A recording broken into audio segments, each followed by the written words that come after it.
안녕하세요. 오늘 딥다이브에서는 당신이 보내주신 자료들을 통해 고대 인도의 아주 흥미로운 전환점을 따라가 보려고 합니다. 바로 브라만교의 동물 희생제, 야즈냐라고 하죠. 여기서 불교의 우포사타라는 실천으로 그 무게중심이 어떻게 이동했는지 그 과정입니다. 네, 이번 딥다이브의 미션은 단순히 이 두 제도를 나열하는 것 이상이에요. 그러니까 종교적 행위의 본질 자체가 어떻게 외부적인 제사에서 내면의 윤리적 성찰로 극적으로 변화했는지 그 핵심 동력과 의미를 파악하는 거죠. 특히 희생이라는 단어 자체의 의미가 어떻게 재해석되었는지 따라가 보면 아마 당신에게도 아주 흥미로운 발견이 될 겁니다. 맞아요. 기원전 한 6, 5세기쯤 인도 사회가 굉장히 격변기였잖아요. 그때 전통적인 동물 희생 제의에 대한 비판의 목소리가 점점 커지고 있었고요.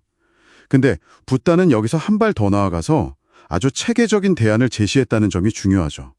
그 시작점이 또 재밌어요. 꾸따단따경 이야기가 나오잖아요. 네, 맞습니다. 거기서 붓다는 과거 마하위지따 왕이 행했던 이른바 피 흘리지 않는 제사를 하나의 이상적인 모델로 제시합니다. 뭐랄까, 동물 살생이나 강제 노역 같은 거 없이 자발적인 참여와 보시로 이루어진 그런 제사였죠. 하지만 붓다는 여기서 멈추지 않아요. 더 나은 제사의 단계를 쭉 제시하는데요.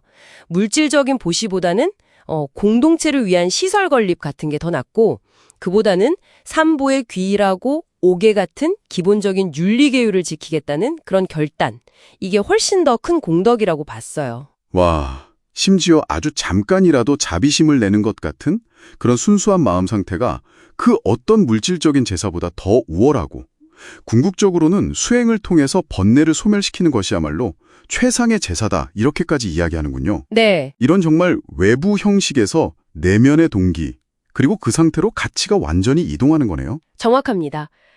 행위 그 자체보다도 그 행위자의 윤리적 의도, 그러니까 마음 상태를 중시하는 거의 코페르니쿠스적인 전환이라고 할 수 있죠. 브라만교에서 정말 신성시했던 그 불, 아그니의 개념도 완전히 새롭게 해석합니다.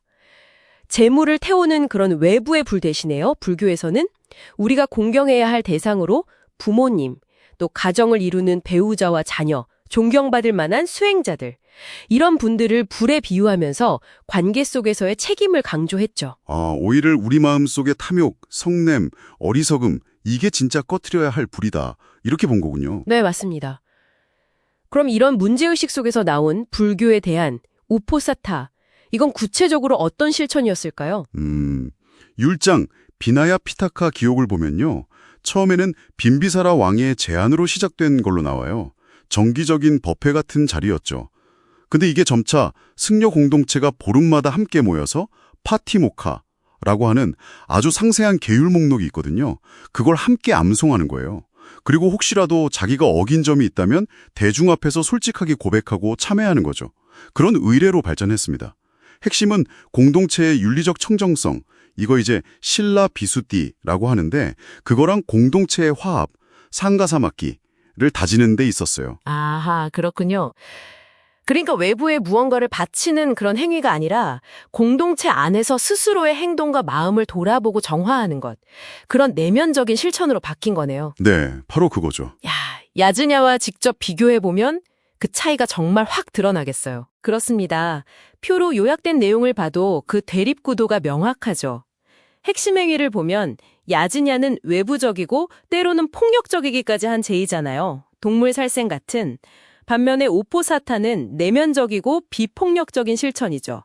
계율 준수나 참회 같은. 공덕의 근원도 완전히 다르겠네요. 네, 야즈냐는 신에 대한 외부적인 봉헌에서 공덕이 온다고 봤다면 우포사타는 자기 행위의 내적인 청정성에서 공덕이 온다고 봤죠. 궁극적인 목표도 달라져요. 야즈냐는 주로 세속적인 번영이나 천상세계에 태어나는 걸 바랐다면 우포사타는 번뇌의 소멸, 즉 궁극적인 해탈, 비무티를 지향했죠. 참여하는 주체나 권위의 기반 같은 것도 완전히 달랐겠군요. 물론입니다. 야즈냐는 브라만 사제 계급이 거의 독점했었잖아요. 근데 우포사타는 모든 출가 수행자는 물론이고 심지어 제가 신자들까지도 참여할 수 있었습니다. 권위의 기반도 세습되는 배다 경전이 아니라 붓다의 가르침인 법과 율, 담마 비나야, 그리고 각자의 수행 실천에 기반했고요. 그러다 보니 자연스럽게 카스트 제도를 공고히 하던 야지냐와는 달리 우포사타는 카스트를 초월하는 어떤 평등주의적인 공동체를 지향하게 됩니다. 특히 그 제가 신자들이 특정 날에 8가지 계율, 아탕기카 우포사타라고 하죠. 그걸 지키면서 감각적인 욕망을 스스로 절제하는 것, 이것 자체가 일종의 자발적인 희생으로 간주되었다는 점이 아주 인상 깊습니다. 다른 생명을 타의에 의해 희생시키는 것과는 정말 정반대의 윤리적 실천이네요. 바로 그 지점이 이 전환의 핵심이라고 할 수 있습니다. 우포사타는 단순한 반작용이나 비판을 넘어서요, 그 폭력적인 외부 제의를 비폭력적인 내면의 성찰과 윤리적 실천이라는 아주 정교한 시스템으로 대체하려는 굉장히 적극적이고 창의적인 대안이었던 거죠. 종교적 가치의 중심축을 외부의 신에 대한 어떤 의존에서 내면의 자기 책임과 윤리적 정화로 완전히 옮겨온 겁니다. 결국 이 거대한 전환이 특정 계급이나 집단을 넘어서는 보편적인 구원의 길이 제시했고 불교가 세계 종교로 나아가는데 아주 중요한 사상적 기반이 된 거군요.